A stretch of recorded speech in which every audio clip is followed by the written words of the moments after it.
ustedes no pueden omitir, no saber, y también cómo se forman estos dos sistemas, ¿no? Que son importantes en el feto renal, porque cuando hay un problema, a ver, escuchen por favor, cuando existe un problema en la formación de los riñones, es decir, por qué motivo, no se formó un riñón o no se formó los dos riñones, eso es incompatible con la vida. El bebito se forma, pero posteriormente muere, ¿no? Por toda la serie de defectos o las consecuencias que acarrea el no tener riñones. Entonces, por lo tanto, es importante. Bien, en sí todos los sistemas son importantes, porque en realidad forman un todo, los conjuntos, es el cuerpo humano que lo hace funcionar. Bien, entonces el aparato genital y lo que son las vías reproductoras y el aparato reproductor están unidos. ¿Por qué? Anatómicamente comparten estructuras. En el caso del varón, por ejemplo, la uretra masculina es un conducto que va a ser compartido tanto para la vía urinaria como para la vía reproductora. En el caso de la mujer, si bien es cierto, no se comparten estructuras, pero sí hay cercanía y los orígenes van a ser, ¿no? Van a tener relación, los orígenes, el inicio del desarrollo, va a haber una relación. Entonces es por eso que ambos sistemas generalmente se estudian de manera conjunta. Entonces tenemos que funcionalmente son diferentes sistemas, pero embriológicamente y anatómicamente guardan relación. En el caso del varón, esta es la uretra masculina, y a la vez también conforma parte de la vía reproductora. También el día de hoy vamos a revisar cómo es que se forman las glándulas suprarrenales. Uno, por la relación que tiene con el riñón, porque van a estar ubicados por encima del riñón, ahí van a estar ubicadas las glándulas suprarrenales, y otra porque estas glándulas van a producir sustancias que van a ser llamadas hormonas, que van a interferir o van a intervenir en el proceso de la diferenciación sexual. Cuando hay alguna anomalía respecto a esta glándula, ¿no? Vamos a ver que puede ser una hiperplasia, un agrandamiento de la glándula y hay superproducción de estas hormonas, pueden interferir en la diferenciación externa sexual. Entonces, por eso es que hay relación. Aquí tenemos, ¿no? Por ejemplo, cuando existe una hiperplasia de esta glándula suprarrenal, puede haber masculinización de los genitales externos femeninos. Entonces, aparentemente, externamente, aparenta ser un varón, cuando en la parte genética corresponde a un sexo femenino. Entonces, esa es la relación que tiene la glándula suprarrenal, ¿no? Y con la parte reproductora. Es por eso que también vamos a revisar el día de hoy cómo se aparece esa glándula. Nos vamos a remontarnos a los inicios, cuando durante la tercera semana se están diferenciando las capas germinativas. Recuerden que es clave la formación de estas capas germinativas, porque de ahí van a derivar todas las células que van a conformar todos los sistemas que van a luego formarse en el cuerpo del embrión. Entonces nos remontamos a la tercera semana, en el cual pues, se han establecido las hojas germinativas, la hoja ectodérmica, el mesodermo y el endodermo. Recuerden que el endodermo es la capa que reviste a saco vitelino y la capa mesodérmica va a quedar en la parte media. Asimismo, en este momento la capa mesodérmica se ha dividido en tres zonas. Una zona adyacente a lo que es la notocorda, que es la parte central, llamado el mesodermo paraxial, que ya sabemos qué es lo que origina. ¿Qué origina el mesodermo paraxial? Los somitas. Los somitas que van a formar vértebras y costillas. Entonces, es ahí la diferenciación que va a aparecer a partir de los somitas. Luego tenemos un mesodermo lateral en la parte externa del disco germinativo, el cual se va a dividir debido a la aparición de estos espacios celómicos que posteriormente constituyen el celoma intraembrional. Se divide en dos hojas, una hoja llamada somática, que participa en la formación de la pared corporal, y la hoja esplásmica del mesodermo lateral, el cual reviste el saco vitelino, y el cual, cuando este saco vitelino se incorpora al cuerpo, pues también vamos a ver que este mesodermo va a originar los músculos y los tejidos conectivos que están relacionados al tubo líquido. Bien, y nos queda el mesodermo intermedio. Entonces, ¿qué cosa va a formarse en el mesodermo intermedio? Se van a diferenciar células que van a originar el sistema urogenital a partir de la capa mesodérmica pero de su porción intermedia. Ahí van a ir apareciendo este grupo de células que van a llevar a cabo una elevación en la pared posterior, porque se está llevando a cabo el plegamiento transversal, de tal manera que cuando el mesodermo somático se fusiona en la parte ventral y en la parte anterior, pues constituye ahora una pared anterior y una pared posterior. Y es en la pared posterior en el cual el mesodermo intermedio empieza a diferenciar este grupo de células, las cuales van a formar una elevación llamada la cresta urogenital. Entonces, ¿cuál va a ser el primordio de las estructuras tanto urinarias como genitales? La cresta urogenital, en donde aparece en el mesodermo intermedio. Aproximadamente durante la cuarta semana, ¿no? Es donde se va a ir explicando. Lógicamente que para que esto ocurra, tiene que haber expresión de proteínas, expresión de moléculas como los genes, WT1, y DAC son los que van a expresarse para la diferenciación de estas células en la parte posterior de la pared corporal. Esta cresta urogenital, que aparece como una elevación en la parte posterior, se divide en dos zonas, una zona externa y una zona interna. Ahora vamos a ver en esta zona, esta es una imagen que se muestra en el libro de Lachman. Entonces tenemos acá la cresta urogenital dividida en dos partes, una parte externa y una parte interna. La parte externa va a ser llamada cresta nefrógena o cordón nefrógeno, porque lo primero que va a desarrollarse son células que originan un cordón. ¿Listo? Entonces la parte externa, en el cual la cresta urogenital se está diferenciando para formar la cresta llamada nefrógena. Y la parte interna de toda esta elevación posterior va a ser llamada como cresta gonadal. Entonces ahí mantiene la relación en el inicio del desarrollo de ambos sistemas, tanto en la parte urinaria como en la parte genital. Entonces, tenemos que en el mesodermo intermedio se diferencia la cresta urogenital, que va a tener dos zonas, externa e interna, que en el libro puede decir lateral y medial. La parte lateral corresponde a la cresta nefrógena y la parte medial corresponde a la cresta gonadal. Es en la cresta gonadal donde se va a diferenciar posteriormente las gónadas. ¿Cuáles son las gónadas? Los ovarios y el ventrículo. Entonces, va a acá intervenir expresión genética, porque desde el momento en que se produce fecundación ya se establece el sexo cromosómico, ya se sabe qué es lo que va a ser el producto. Por lo tanto, se van a tener que inhibir algunas zonas de esta cresta gonadal para diferenciar o bien ovario o bien testículo debido al aspecto genético. ¿Listo? Pero ahora nos vamos a centrar en esta parte lateral, el cual va a ir desarrollando los órganos urinarios.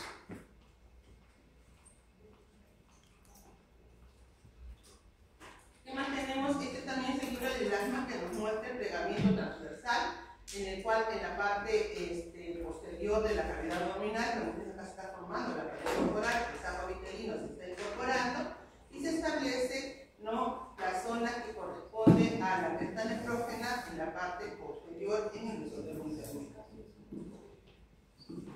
La formación de todo este sistema urinario va a pasar por etapas o estadios.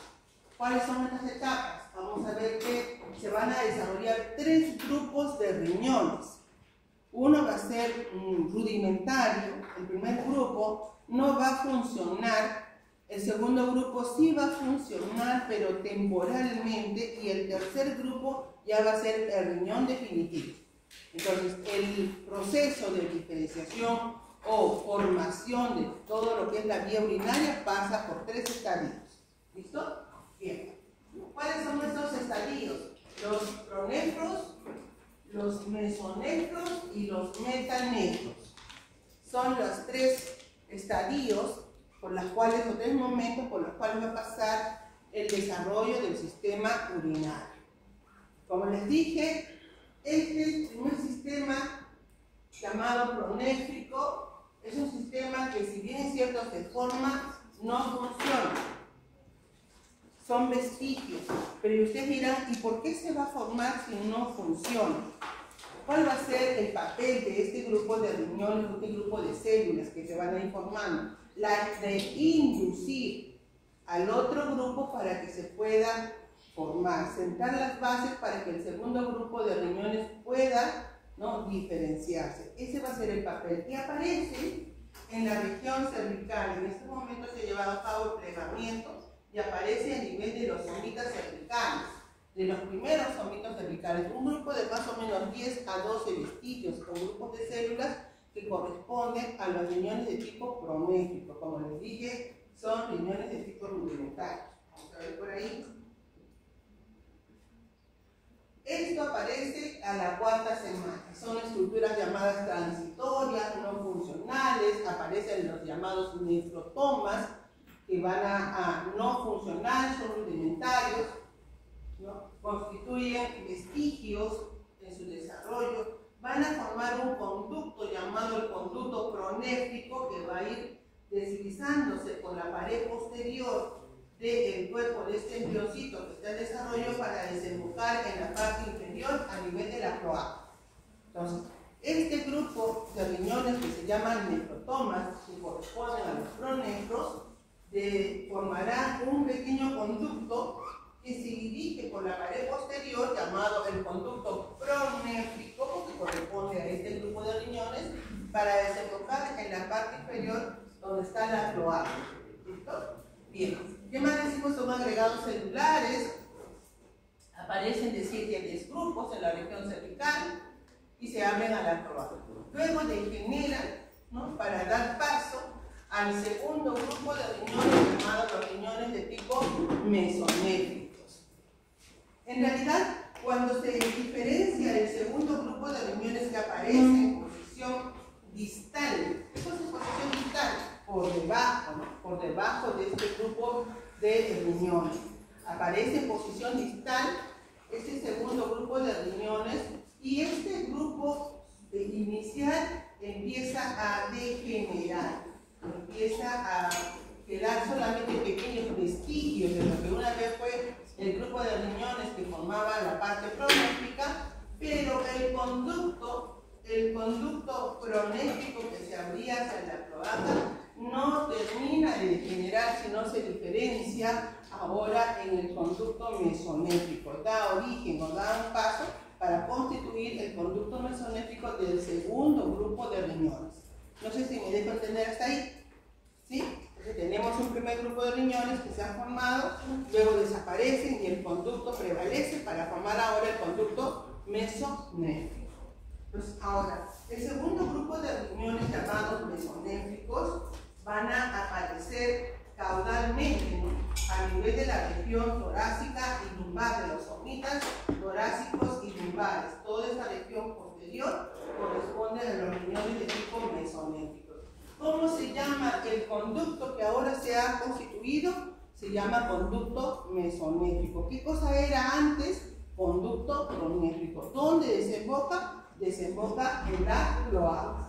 Bien. Estos riñones ahora son de tipo provisional porque sí van a formar todas las estructuras que tiene un riñón definitivo.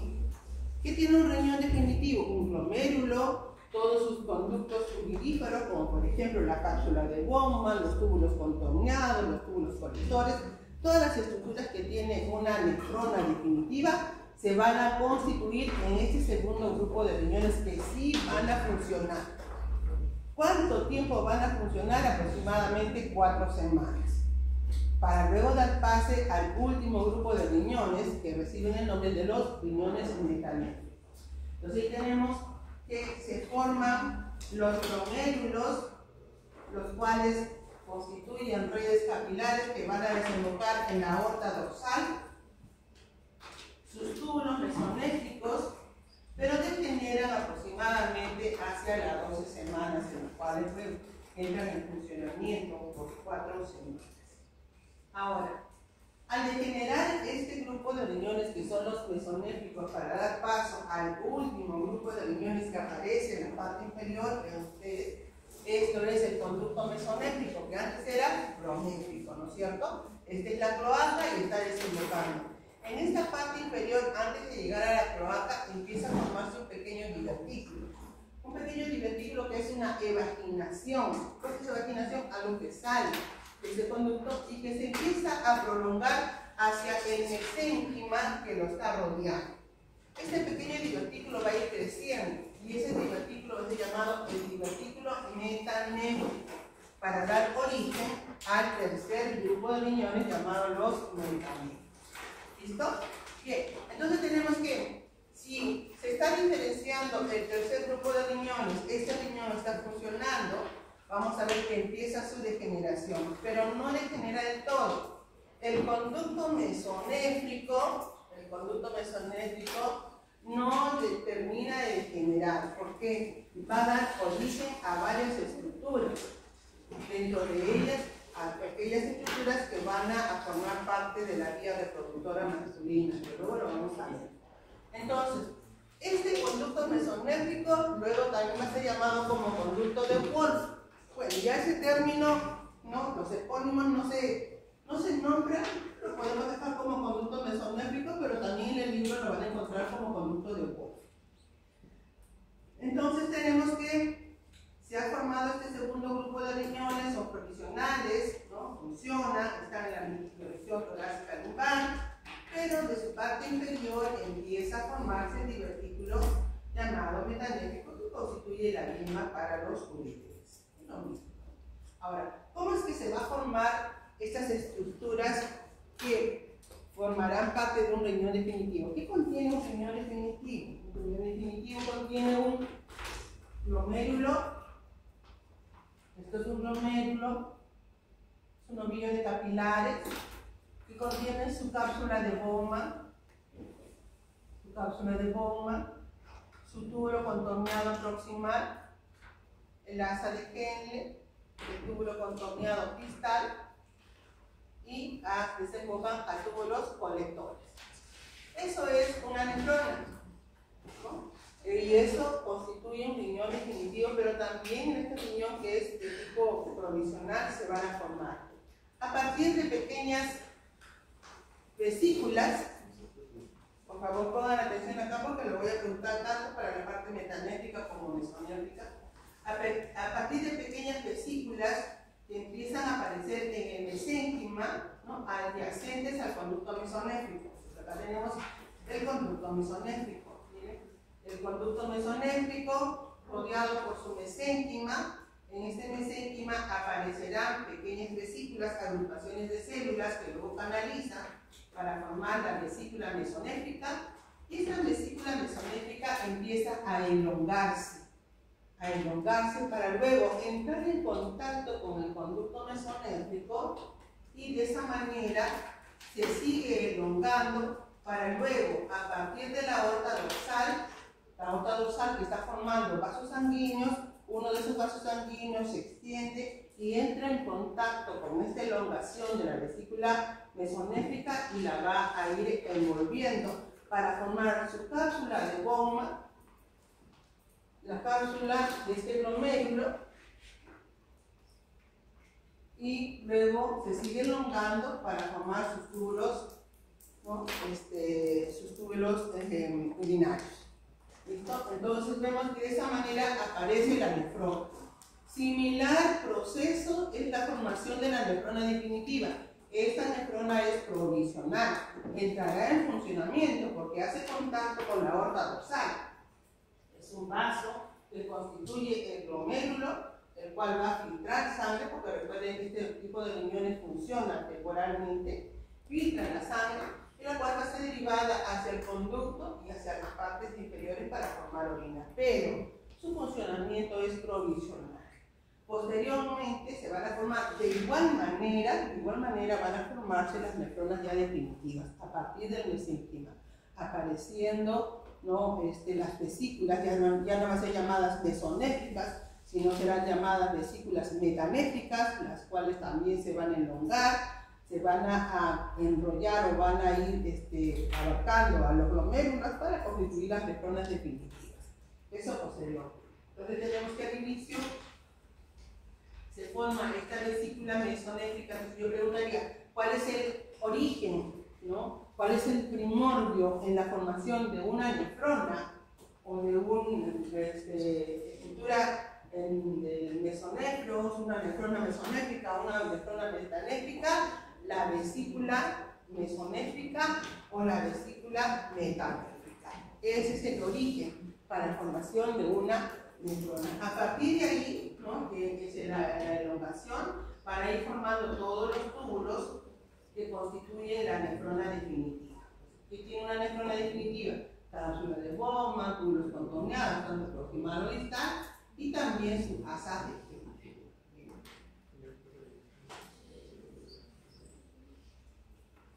Ahora, esa es una imagen que nos muestra el libro de Langman para poder comprender cómo es que aparece ese conducto mesonéfrico. Este es el conducto mesonéfrico, ¿no?, el cual va a desembocar hacia la parte inferior a la cloaca, está desembocando hacia la cloaca. Pero vean ustedes que paralelamente en el mesénquima se ha formado otro conducto. Y ese otro conducto que es paralelo y por fuera va a ser llamado el paramesonéfrico. Entonces, eso lo vamos a dejar en stand-by para lo que es la vía reproductora femenina. Entonces, ya sabemos que en el caso de la formación de los riñones pasa por 3 estadios: uno inicial, rudimentario, un segundo grupo que es funcional, pero también solamente por un espacio de tiempo, y el último que ya es el riñón definitivo. En ese estadio estamos observando la formación del segundo grupo de riñones, porque tenemos al conducto mesonéfrico, que está diferenciando este segundo grupo, pero acá en esta imagen vamos a aprovechar para ver la formación de este otro conducto llamado paramesonéfrico, que es un conducto similar pero paralelo por la parte externa del conducto mesonéfrico. Ambos conductos mesonéfricos y paramesonéfricos son esenciales para el desarrollo de la vía reproductora. Ambos conductos, mesonéfrico y paramesonéfrico, son importantes para la formación de estructuras de las vías reproductoras. El conducto mesonéfrico se relaciona con la vía masculina y el paramesonéfrico con la vía femenina. Cuando nosotros hemos visto hacia la 8ª semana, hemos visto de que las características que tiene un embrión al finalizar su periodo embrionario todavía no muestran claras diferencias en el aspecto sexual. ¿Cuándo aparecen las diferencias en el aspecto sexual? ¿En qué semana? Aproximadamente hacia las 12 semanas. A partir de las 12 semanas ya se puede mostrar una diferencia externa de los genitales. Pero inicialmente estas diferencias no son tan observables. Internamente también, porque vamos a pasar por un estadio de indiferenciación sexual, aunque genéticamente ya se sabe cuál va a ser el sexo del producto, porque eso viene en el momento de la fecundación. Pero cuando se están formando los órganos reproductores, eso pasa por un estadio de indiferencia. Y ese es el momento estadio de indiferencia, en el cual los dos conductos están formados: el conducto mesonéfrico y el paramesonéfrico. Yo les dije que el mesonéfrico corresponde a la vía reproductora masculina y el paramesonéfrico a la parte femenina. Entonces, uno de ellos se tiene que inhibir y eso lo va a dar el aspecto genético. ¿Listo? Por ejemplo, si en el momento de la fecundación se ha establecido el sexo masculino, entonces, ¿cuál se tiene que inhibir? Se tiene que inhibir el conducto paramesonéfrico posteriormente, ¿no? Si es sexo femenino, ¿cuál se va a inhibir? El conducto mesonéfrico, porque va a originar estructuras masculinas. Eso lo vamos a ver posteriormente. Bueno, ahora, les dije que el conducto mesonéfrico o el riñón de tipo mesonéfrico es un riñón provisional que tiene que ir degenerando a medida que el último grupo de riñones ya entre en funcionamiento. Pero el conducto mesonéfrico no terminaba de generar porque va a formar otras estructuras. Y acá tenemos a los derivados del conducto mesonéfrico. Para la parte reproductora masculina, ¿qué va a formar? El paradínimo, los conductillos eferentes, aquellos que salen del testículo, corresponden a los conductos mesonéfricos. ¿Qué más va a formar? Va a formar el epidídimo. Ya ustedes conocen qué cosa es el epidídimo. Esos conductillos que conectan al epidídimo y a la salida del testículo testículo también lo forma. El apéndice del epidídimo, ¿qué más forma? El conducto deferente, que es parte de la vía reproductora masculina, aparece desde el conducto mesonéfrico. ¿Y qué más va a formar? El conducto eyaculador.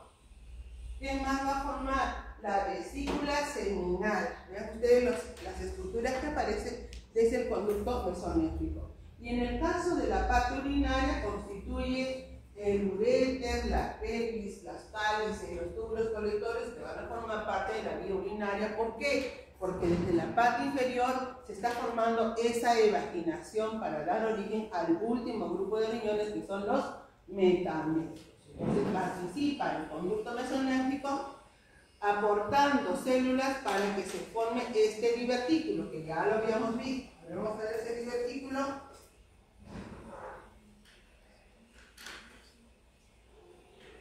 Esta es la parte inferior del conducto mesonéfrico,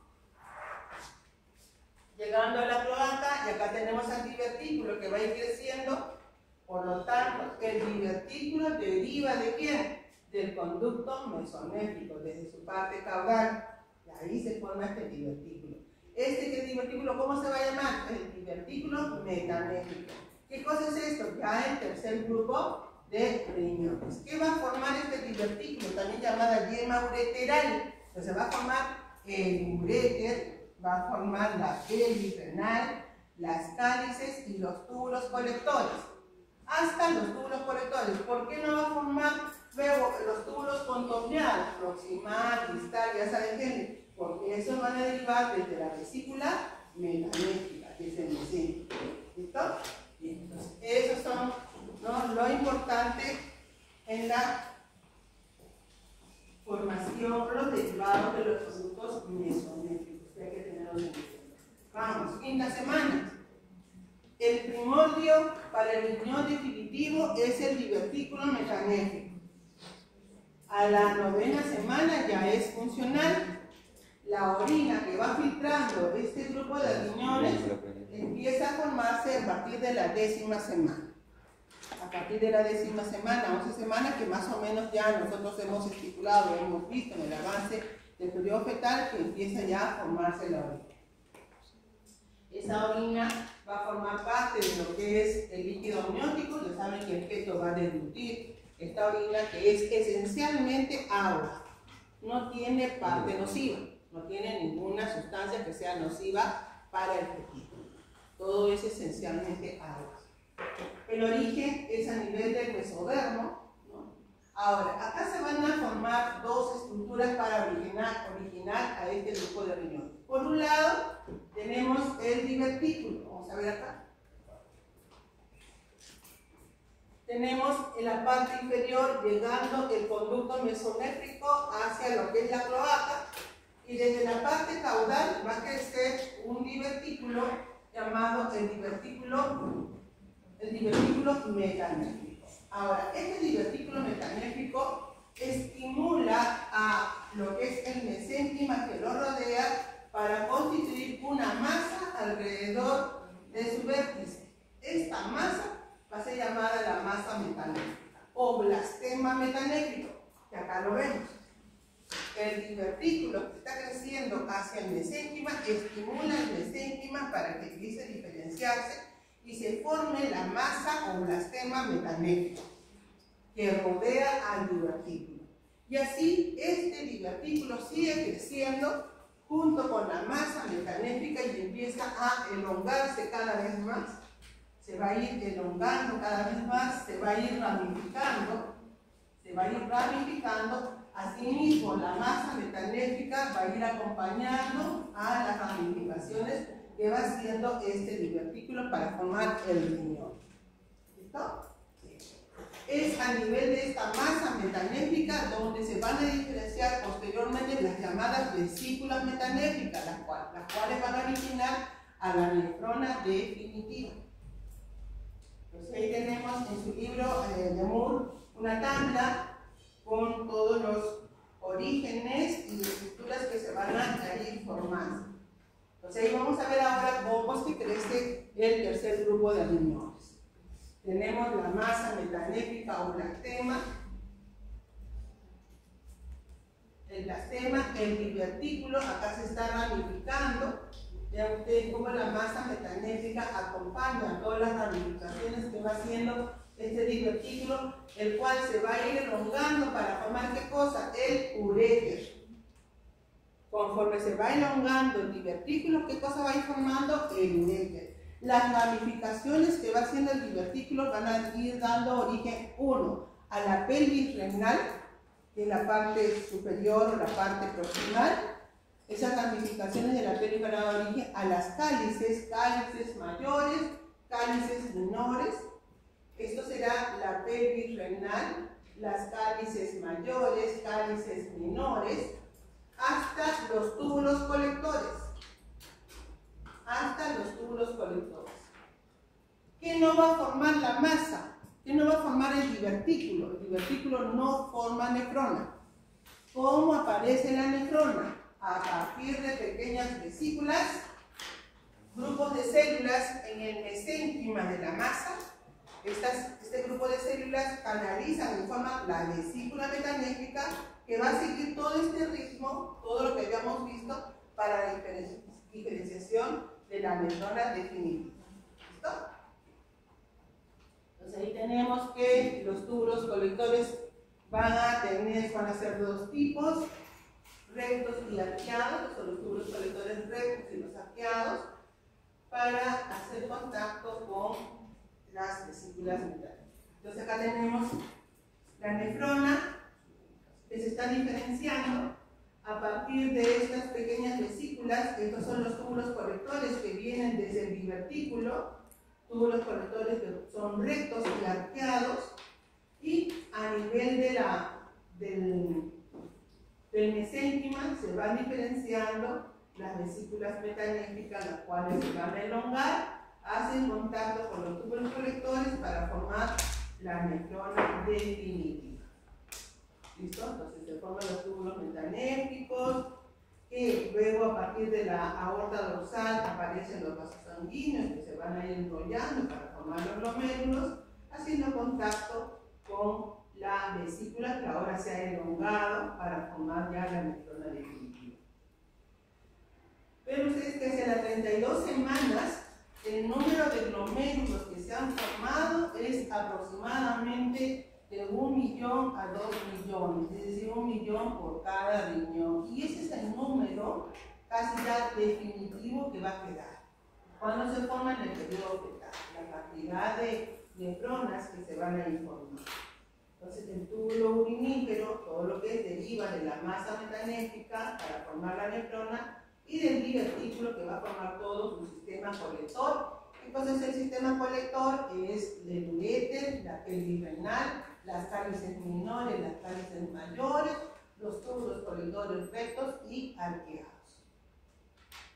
Entonces, de esa manera se establece ya el riñón definitivo. Hemos dicho que empieza su funcionamiento aproximadamente entre la 9 y 10ª semana hasta la 11ª semana, en lo cual va a ir ya filtrando la sangre para formar la orina.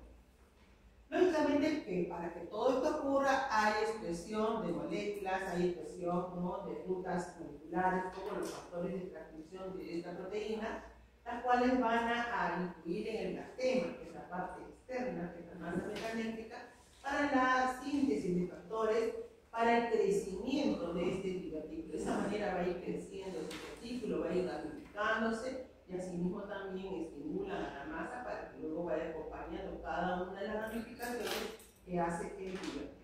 Hay una inducción recíproca, es decir, el crecimiento del divertículo estimula a la masa y la masa induce también al divertículo para que haya sus ramificaciones.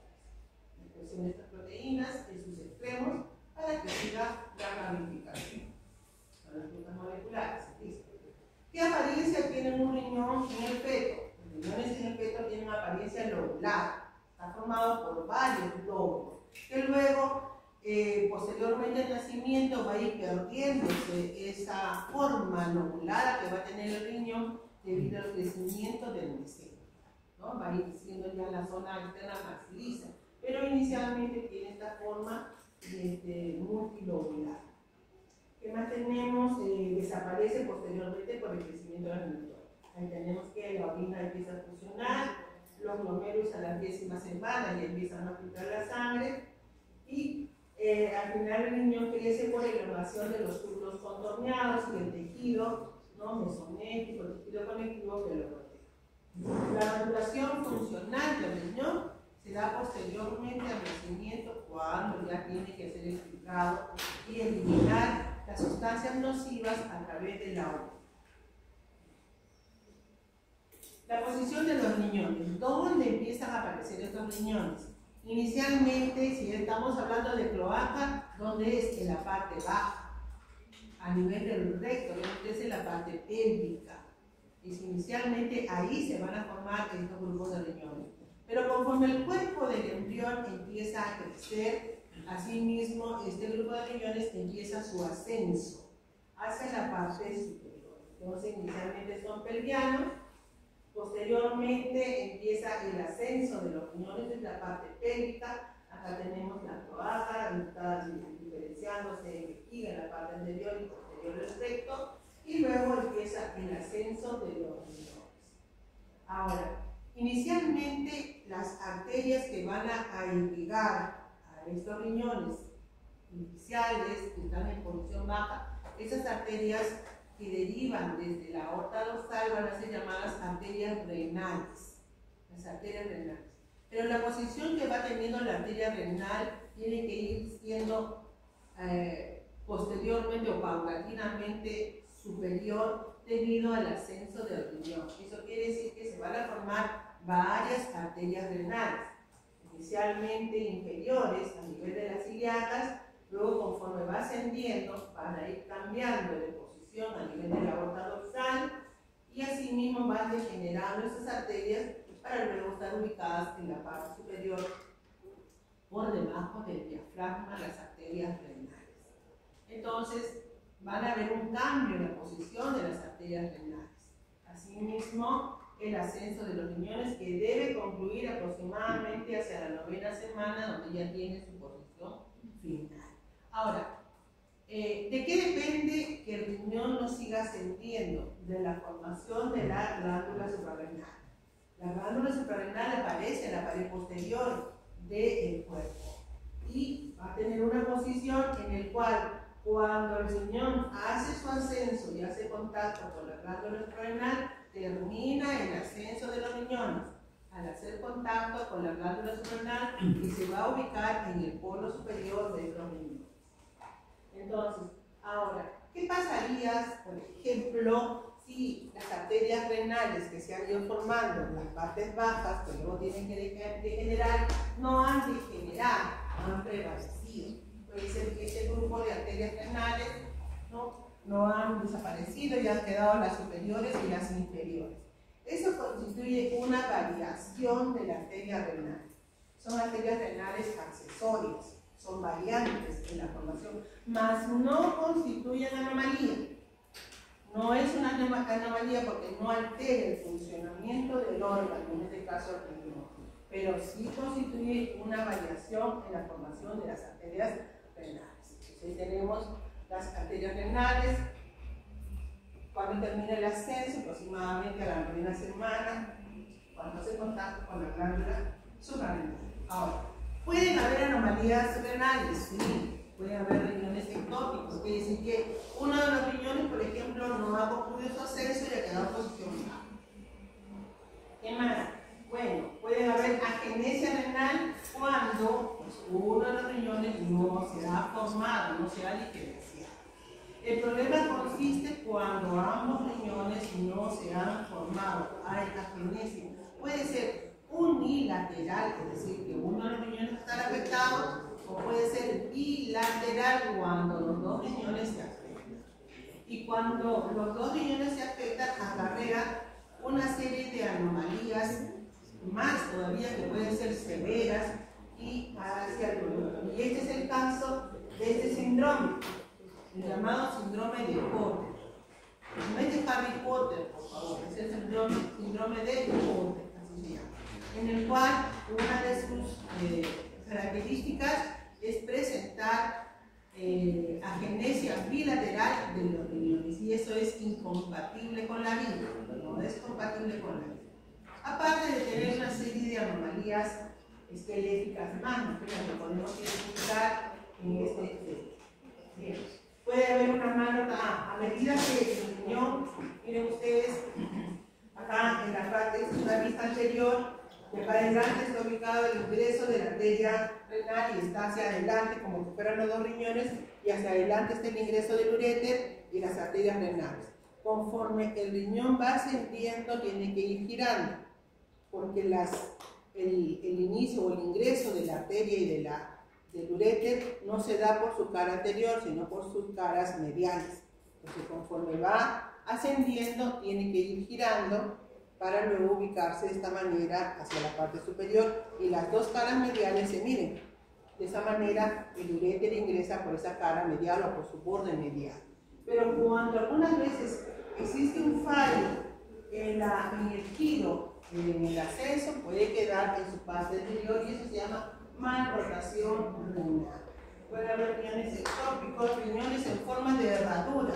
Cuando en el momento de ascenso ambos riñones han hecho el contacto y se fusionan y dan origen a un riñón en forma de herradura.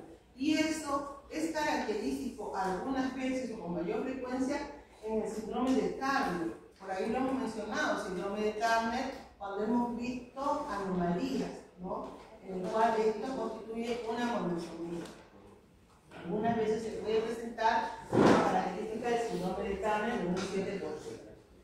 Bien, ahora, puede haber también relación de la vía urinaria con mutaciones genéticas. En este caso, hay una mutación genética de este gen, lo cual va a crear enfermedades poliquísticas autosómicas recesivas. Es decir, que existen mutaciones genéticas que alteran el funcionamiento o la formación del riñón, formando varios quistes al interior del riñón, causando fibrosis, en fin, una serie de anomalías, ¿no? O displasias, que son tipos de cáncer, también por mutación de estos genes. Este es un riñón en herradura, que lo vemos aquí, esta imagen, que se nos muestra el libro de Moore, creo que es esta imagen. Riñón en forma de herradura, en un tejito, y acá tenemos agenesia renal. Bien, ahora vamos a ver cómo se forma la vejiga urinaria. Hasta ahí, riñón. Vamos a ver vejiga urinaria, luego la urea. El origen de la vejiga es a nivel de la cloaca. Recuerden que cloaca es la parte inferior del tubo digestivo, corresponde al intestino posterior, es la parte final. Entonces acá tenemos en esta imagen la cloaca, todo esto es cloaca.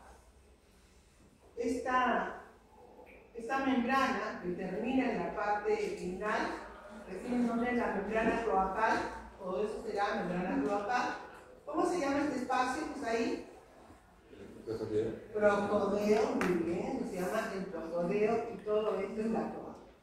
Ahora, ¿qué vamos a ver en este momento para la diferenciación de la vejiga? Que va creciendo, va creciendo al interior de la cloaca un tabique. Un tabique que va a separar la cloaca en dos partes, una parte anterior y una parte posterior. Y este es el tabique urorectal. El tabique urorectal va a permitir la división de la cloaca en dos partes, anterior y la parte posterior. La parte anterior recibe el nombre del seno urogenital. La parte anterior de la cloaca, por división del tabique, va a ser llamado seno urogenital. Y la parte posterior va a diferenciar el recto. Es parte de la vía digestiva. ¿Listo?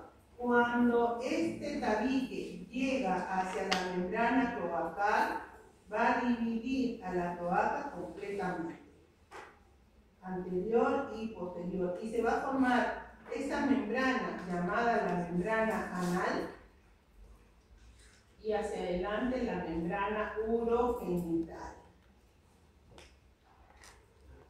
Membrana anal hacia atrás, hace decir que la membrana cloacal se va a dividir en dos membranas, otra, en la membrana anal y en la membrana urogenital. Hasta ahí vamos bien, ¿van entendiendo? Pero sí, bueno, lo sigo nomás. Bien, ahora, este seno urogenital va a tener tres partes. ¿Qué les dije? ¿Qué cosa es el seno urogenital? La parte anterior de la cloaca. ¿Dividido por quién? Por el tabique urorectal. Este seno urogenital va a tener tres porciones: superior, medio, inferior. Arriba, en medio y abajo. Superior, medio, inferior. Todos están con sueño, todos están dormidos. ¿Cómo se llama la parte superior? Se llama la parte vesical y es de ahí donde deriva la vejiga. Entonces, ¿de dónde deriva? ¿Cuál es el primordio para la formación de la vejiga urinaria? El seno urogenital. ¿Qué parte? La parte superior. ¿Cómo se llama esa parte? La parte vesical. Ahí se va a formar la vejiga urinaria. ¿Otra vez? Bien. ¿Quién va a ser el primordio para la formación de la vejiga? Es el seno urogenital, que es la división de la cloaca. Pero este seno tiene tres partes: superior, medio, inferior. ¿Cómo se llama la parte superior? La parte vesical. A partir de ahí se deriva ¿quién? La vejiga urinaria. ¿Y qué va a formar la parte media? La parte media se llama la parte pélvica. ¿Cómo se llama la parte inferior? La parte fálica. ¿Qué va a formar la parte pélvica? Va a formar la uretra masculina, que se llama la uretra prostática, y en la mujer va a formar toda la uretra. En el caso del varón, la uretra, que es el conducto que lleva la orina desde la vejiga hacia el exterior pasando por el pene, vamos a ver que esta uretra en el varón se va a dividir en tres partes. Una llamada prostática, porque va a pasar por el interior de la próstata. La otra se va a llamar membranosa y la otra se va a llamar peneana o esponjosa, porque va a pasar por los cuerpos esponjosos del pene. ¿Listo? Entonces, en el varón va a formar la uretra prostática y en la mujer toda la uretra femenina. Entonces ahí tenemos que la parte pélvica origina la uretra. La uretra, te he dicho, prostática, ¿no es cierto? En el varón. Y la parte fálica, que es la parte inferior, esta va a originar las uretras peneanas, va a formar la uretra membranosa, la demás uretra. ¿Listo? Eso en el caso del varón. Miren ustedes que hacia adelante, por delante de lo que es el protodeo, está creciendo un pequeño tubérculo. Este tubérculo recibe el nombre del tubérculo genital. Tubérculo genital. Y esta parte inferior del seno urogenital se va a ir ampliando, va a ir prolongándose hacia el interior del tubérculo, en el caso del varón. En el caso del varón. Va a ir prolongándose para formar la uretra peneana. En el caso de la mujer, no. En el caso de la mujer, la uretra deriva solamente de la parte pélvica, nada más. ¿Listo? Ahora, ¿por qué ocurre esto? Este tubérculo genital que va a ir creciendo, va a ir desarrollándose mucho más en el varón para formar el pene. En el caso de la mujer se inhibe un poco su desarrollo porque va a formar el clítoris. Pues el clítoris no es tan grande como lo que es el pene, por lo tanto el varón va a ir creciendo mucho más. Y esa parte inferior, que es la parte fálica del seno urogenital, conforme va creciendo ese tubérculo, va a ir elongándose junto con el tubérculo en el caso de los varones. En el caso de las mujeres no, porque toda la uretra femenina deriva desde la parte pélvica, desde más arriba. ¿Listo? Bien. Entonces tenemos ahí el seno urogenital, primordio de que hemos dicho, de la vejiga urinaria, la parte vesical. La parte pélvica va a formar la uretra prostática y la uretra femenina. Y tenemos el cuello de la vejiga y la parte fálica crece hacia el tubérculo. Listo. Ahí tenemos ahora, en la vejiga urinaria como órgano anatómico, vamos a ver que ya sabemos de dónde se deriva la vejiga urinaria. ¿De dónde deriva? A ver, ¿de dónde deriva? Del seno urogenital, ¿qué parte? Parte vesical. Listo, ya, de ahí ya sabemos. Pero cuando nosotros observamos la vejiga urinaria, ahora que pase la anatomía, porque la próxima anatomía van a mirar, sí creo que no, todavía no, en anatomía 2 miran vejiga. Cuando vean vejiga, van a ver que en la parte posterior de la vejiga hay un área llamada el trígono vesical. El trígono vesical es una zona de la vejiga que vamos a ver acá. Si yo miro la vejiga urinaria como un globito, esta es la vejiga urinaria. Para que lo puedan entender, miren. Hago un corte coronal de la vejiga urinaria, este es el cuello de la vejiga y acá inicia la uretra, acá está la próstata.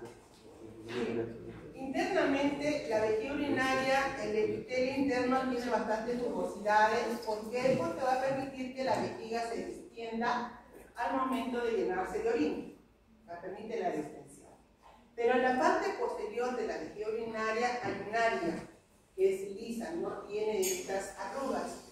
Y justamente permite, hay orificios en donde van a llegar los uréteres, porque ¿quién lleva la orina hacia la vejiga? Los uréteres, ¿cierto? Estos orificios son de desembocadura de los uréteres, acá tenemos a los uréteres, los cuales están entrando por la parte posterior de la vejiga y están dejando la orina en el interior. Acá tenemos el cuello de la vejiga con su orificio y se forma esta área triangular, lisa, llamada trígono vesical.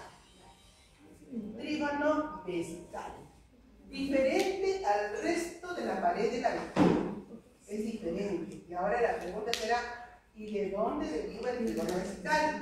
El trígono vesical deriva de este conducto mesonérfico. Cuando este conducto se incorpora, ¿de dónde deriva? El conducto mesonéfico.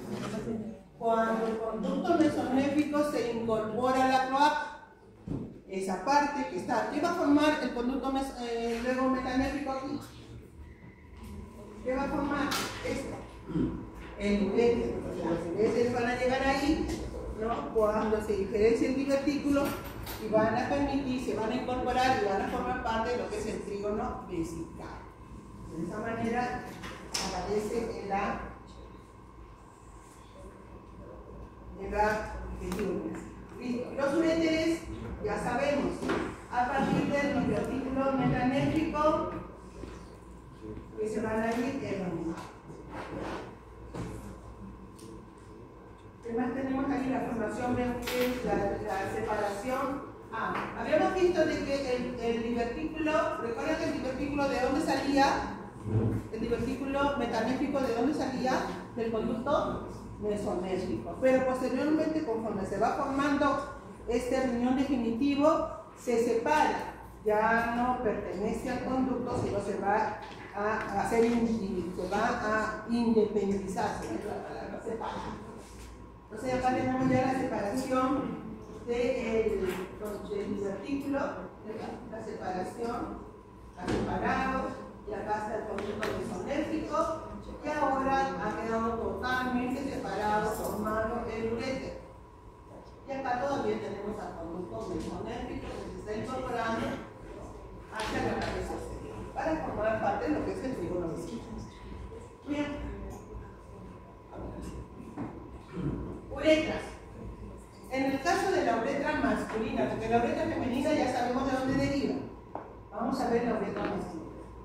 La uretra masculina va a derivarse, la prostática, desde la parte pélvica del seno urogenital, y desde la parte fálica inferior va a formarse la uretra peniana, en la parte inferior. Pero la uretra, en la parte anterior, esto es el tubérculo genital, miren aquí, tubérculo genital creciendo, la parte inferior prolongándose hacia lo que es el tubérculo, ingresa, va formándose el pene. ¿De qué tejido está rodeado el pene? A ver, ¿cómo se llama ese tejido en azul que rodea el pene?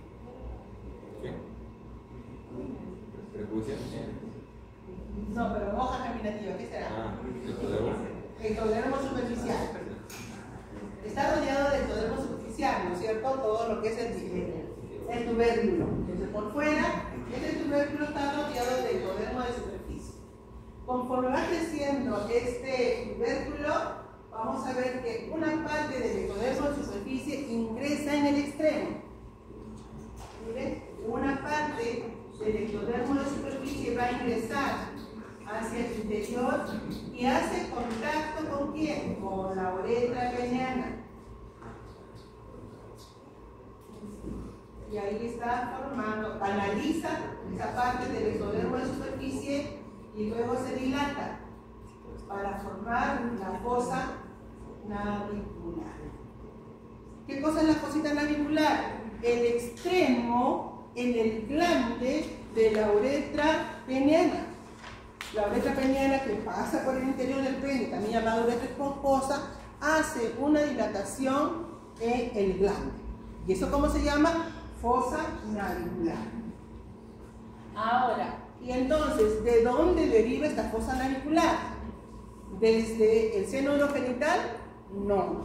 ¿De dónde va a derivar? Del ectodermo de superficie. ¿Sí? La fosa navicular, acá se lo ha puesto en azul. El ectodermo superficial, la fosa navicular, ¿de dónde deriva? Del ectodermo de superficie. Y luego se habla que este es el orificio externo de la uretra masculina a nivel del glande. Ahora, ¿qué más se está formando en ese estadio? A ver, por favor, no se distraigan. ¿Qué más está formando el ectodermo de superficie? Está formando un pliegue de piel que rodea el glande. ¿Cómo se llama eso? El prepucio. ¿Sí? Así se va a formar la uretra masculina. Yo voy a preguntar, ojo, ¿qué partes son? Prostática, membranosa y geniana o esponjosa. Recuerden que la uretra esponjosa deriva en su mayor proporción de la parte fálica del seno urogenital, que es la parte inferior, pero la parte anterior, la fosita navicular, no deriva de ahí. ¿De dónde deriva? Del ectodermo de superficie. ¿Listo? ¿Qué más? Bueno, también tiene músculos, el mesénquima tiene que ser esplásmico, no puede ser somático. Y ahora, hasta ahí todo lo que es urinario, vamos a ver glándulas suprarrenales. Vamos con el tiempo. No me va a alcanzar con lo que ya nos alcanza. Reproductor tenemos que hacerlo, o lo hacemos rapidito, mejor lo hacemos rapidito. Nos va a faltar tiempo para todo lo que es reproductor. Reproductor también esperamos. ¿Cuándo va a ser reproductor? Este viernes, la próxima semana, tenemos tiempo para el sábado o el viernes, ay no sé, con el tiempo. Vamos a ver bien. Vamos a hablar sobre glándulas suprarrenales. Esta glándula suprarrenal forma parte de lo que es el sistema endocrino. Sistema endocrino. ¿Por qué? Porque va a elaborar hormonas. La glándula suprarrenal tiene dos partes, una llamada corteza suprarrenal y la otra médula suprarrenal. Y ambas zonas de la glándula suprarrenal van a formar hormonas totalmente diferentes. Y eso está en relación a que el origen de la corteza es totalmente diferente al origen de la médula suprarrenal. Por eso es que forman hormonas totalmente distintas. La corteza suprarrenal deriva de el mesodermo. ¿Qué mesodermo? Pues el mesodermo intermedio. Y la médula suprarrenal deriva desde la cresta neural. ¿Listo? ¿Qué van a formar? Células, las cuales van a secretar, a ver, aldosterona, ¿no? Vamos a ver andrógenos y también cortisol. La médula suprarrenal va a secretar catecolaminas, que son adrenalinas y noradrenalinas. Entonces, son hormonas totalmente diferentes. Totalmente diferentes. ¿Listo? Entonces, vamos a ver cómo van a formar. Acá tenemos nosotros una diferenciación de células esteroideas, las cuales van a ir formando lo que es la corteza suprarrenal. Acá se están diferenciando estas células. Pero desde los ganglios simpáticos que están en la parte posterior, que corresponden a lo que es la cresta neural, van diferenciándose otro grupo de células que migran hacia la formación de la corteza, y esto constituye la médula suprarrenal. La médula debe estar al interior de la glándula, al interior de la corteza. Entonces, cuando se aproxima la corteza, hace contacto y empieza su ingreso. Entonces, ahí tenemos a la diferenciación del mesodermo para lo que es corteza, Acá tenemos células de la cresta neural que están haciendo contacto e empieza el ingreso hacia el interior de la corteza. Bien, ¿de dónde provienen las células de la médula suprarrenal? Desde la cresta neural. Ingresa al interior para ubicarse posteriormente en el interior. Simultáneamente, la corteza va desarrollando capas. ¿Cuáles son estas capas que van a formar posteriormente? La zona glomerular, la zona fascicular, la zona reticular, que son capas externas que va desarrollando la corteza suprarrenal. Luego, vamos a ver esta imagen. Estas dos capas, tanto la glomerular, esto para el examen, ojo, lo voy a anotar, ojo, para el examen. Las capas llamadas glomerular y fascicular están presentes en el momento del nacimiento. La capa reticular, que es la capa más externa, va a estar presente recién hacia los 3 años de vida posterior al nacimiento. Entonces, en esta imagen que les muestra el libro de Moore, está bien especificado cómo se forma la glándula suprarrenal. Inicialmente el mesénquima, que es la corteza, luego viene el aporte de células de la cresta neural, ya la médula queda en el interior de la glándula, se están formando las capas externas en el estadio E, ya en el estadio F ya es el recién nacido acá, recién nacido, y los cuales posteriormente hacia el final se forma la última capa de la corteza suprarrenal. Inicialmente esta glándula suprarrenal es muy grande, inclusive es más grande que la etapa adulta. En el niño o en el fetito es muy grande. Es 20 veces más grande que el tamaño del adulto. Bien, pero posteriormente va a ir involucionando hacia el primer año de vida. Es decir, qué hormonas van a ir produciendo, son totalmente diferentes. Bien, anomalías de la zona de lo que es la vía urinaria. Puede haber una megavejiga, una extrofia de la vejiga. ¿Qué cosa es extrofia de la vejiga? Que la vejiga queda por fuera. Y eso ocurre cuando la pared corporal no ha cerrado en la parte pélvica. Hiperplasia suprarrenal congénita. Esto lo vamos a ver para la parte reproductora. Es importante porque cuando hay un agrandamiento o una proliferación excesiva o anómala de la glándula suprarrenal, se va a producir bastantes andrógenos. Recuerden que la glándula suprarrenal produce andrógenos y los andrógenos son hormonas masculinas, se convierten en testosterona. En la mujer producimos, pero en mínimas cantidades, pero cuando la glándula está hipertrofiada se producen mayores cantidades. Y si es feto femenino y tiene grandes cantidades de andrógenos, lo que va a causar es una masculinización de sus genitales externos. Es decir, que el clítoris se va a agrandar, van a ver los labios tumefactos, por lo tanto va a tener una apariencia de escroto, va a tener la apariencia de pequeño pene. Entonces eso está estimulado por esta exageración o una hipertrofia de esta glándula, ¿no? Entonces produce masculinización de fetos femeninos. En el hombre, bueno, no se detecta porque esta hormona produce, ¿no? las diferenciaciones genitales. Y eso lo vamos a ver en la parte, por ejemplo, este es el caso de un sexo femenino, una niña, ven ustedes de 6 años, con los labios mayores fusionados, parece la apariencia como que fuera escroto, y acá tenemos la formación del clítoris, ¿no? Entonces, eso es una hipertrofia de la glándula, o hiperplasia de la glándula suprarrenal. La aparato genital, ¿cómo vamos a avanzar? Si todavía tenemos 10 minutos. Bien. El aparato genital se va a formar a partir de lo que es la cresta gonaral. Recuerdan cuando hemos visto al inicio, cresta urogenital, la parte interna era la cresta gonaral, y a partir de ahí se va a diferenciar de las gónadas. La diferenciación va a empezar aproximadamente entre la 16ª o 7ª semana. Recuerden que hasta la 7ª semana, cuando terminamos periodo embrionario, todavía tenemos gónadas indiferenciadas, es decir, diferente del desarrollo sexual. El tejido conectivo que lo rodea va a ir formando también algunas estructuras y a las cuales tienen que llegar las células germinales primitivas. Estas células germinales, ¿cuáles serán las células germinales primitivas? ¿Se entiende cuando yo digo células germinales? ¿Cuáles son? A ver, en el caso de la mujer, ¿qué sería? Las células germinales primitivas, ¿qué sería en el caso de la mujer? Ovogonias. En el caso del varón, espermatogonias. Esas son las células germinales, las primitivas, ¿no?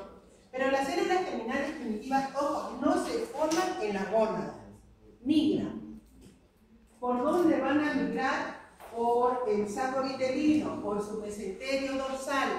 Por ahí van a ir llegando hacia la cresta gonadal. Entonces van a ir migrando, ahí están las flechitas, van a ir llegando y colocarse a nivel de esta cresta gonadal, que va a tener que diferenciarse o bien en ovario o bien en testículo.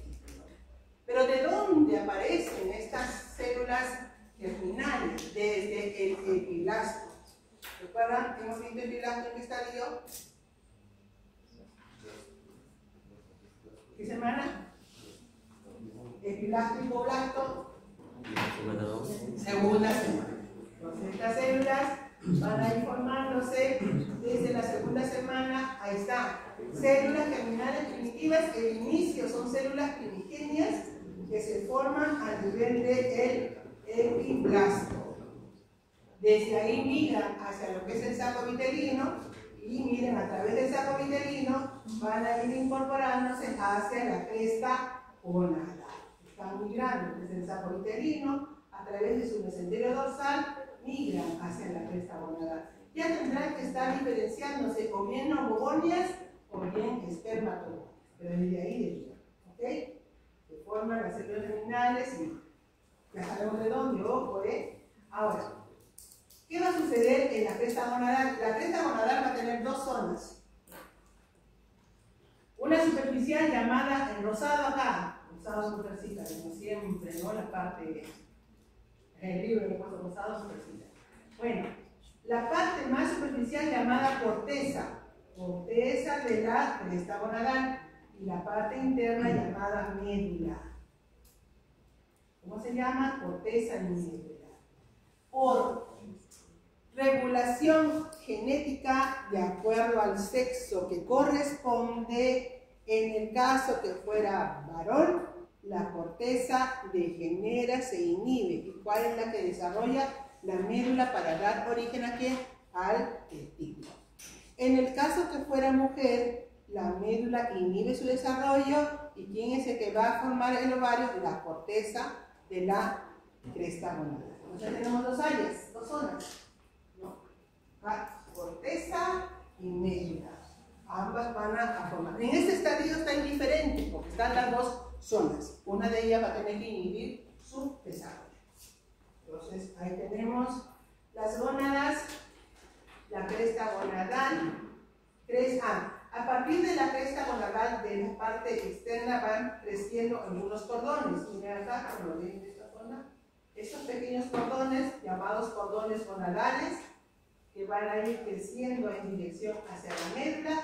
Estos cordones gonadales en la médula van a formar los túbulos,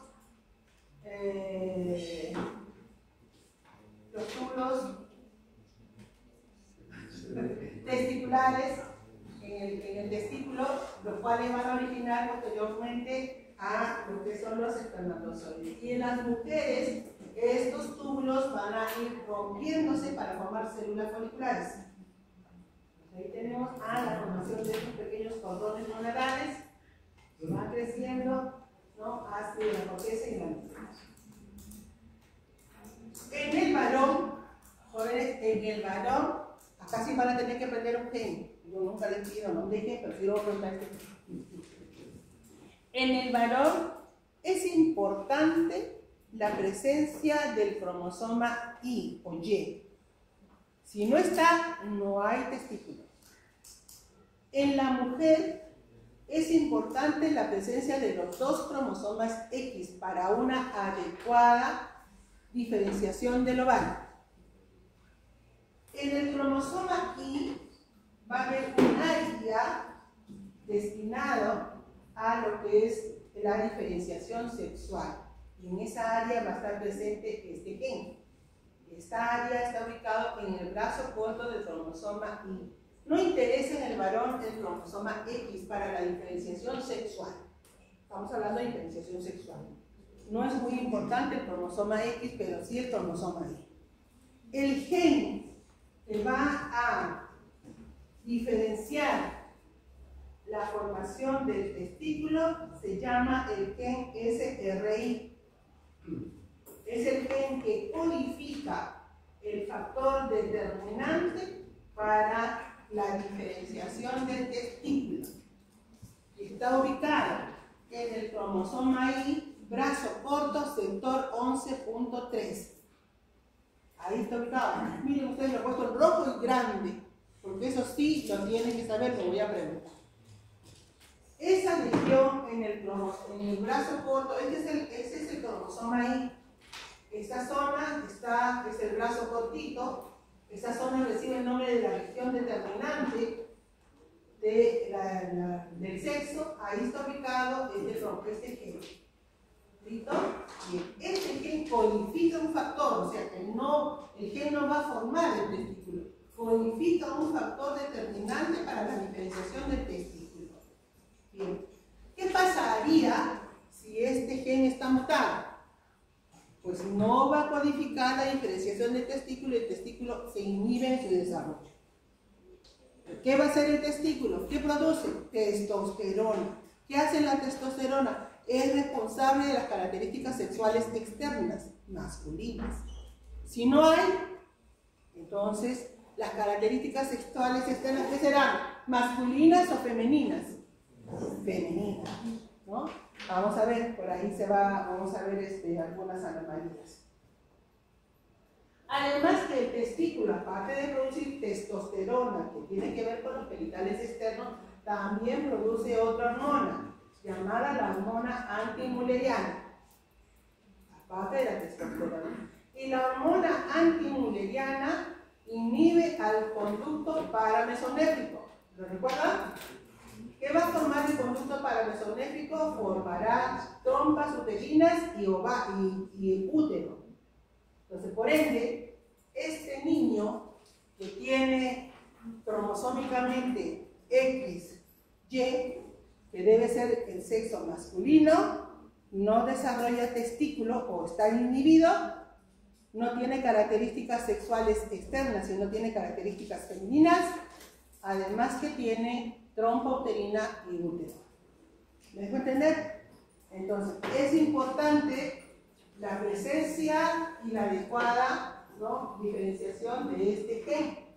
¿Por qué? Porque si no se expresa, pues el testículo no desarrolla y acarrea una serie, ¿no?, de alteraciones. Entonces, vean ustedes la presencia de este gen. Ahora, ¿cuáles son las anomalías que se puedan presentar? Se puede presentar lo que es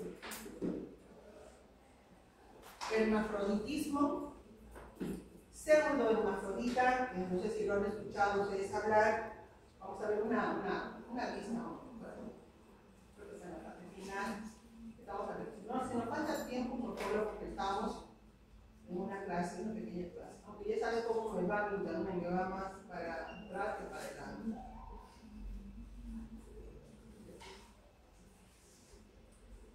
Lo hemos visto en las Olimpiadas que hubo, creo, hace poco, ¿no? Una boxeadora, creo que era, una boxeadora que genéticamente era masculino varón, pero expresaba, toda su vida fue criada como una mujer, ¿no? Pero genéticamente era masculino. Entonces tenemos las alteraciones del desarrollo sexual causando, ¿no?, hermafroditismo, causando además el síndrome de Swyer, que se llama disgenesis gonadales, que luego lo vamos a ver cómo. Entonces, es importante la presencia o en el caso de la diferenciación sexual masculina, la expresión de este gen. Vamos con el tiempo, creo que hasta acá llegamos en esto de la expresión. Vamos a terminar con lo femenino, en el caso de los femeninos. En el caso de la mujer, sí es importante la presencia de los dos cromosomas sexuales. Este es el cromosoma Y y este es el cromosoma X. En el cromosoma X, miren ustedes, son varias las zonas de los cromosomas, tanto en el brazo corto y en el brazo largo, que son importantes para la diferenciación sexual femenina. Y tienen que estar los dos. Si no, no va a expresarse adecuadamente la formación del ovario. ¿Es para entender? Es por eso que ¿qué sucede en el caso de Turner? ¿Cuántos cromosomas X tiene? Un solo cromosoma falta. A pesar de que se han formado los ovarios, estos son rudimentarios, no funcionan. Hay esterilidad, no hay crecimiento de la glándula mamaria, no hay un adecuado crecimiento de sus órganos reproductores internos. ¿Por qué? Porque falta un cromosoma.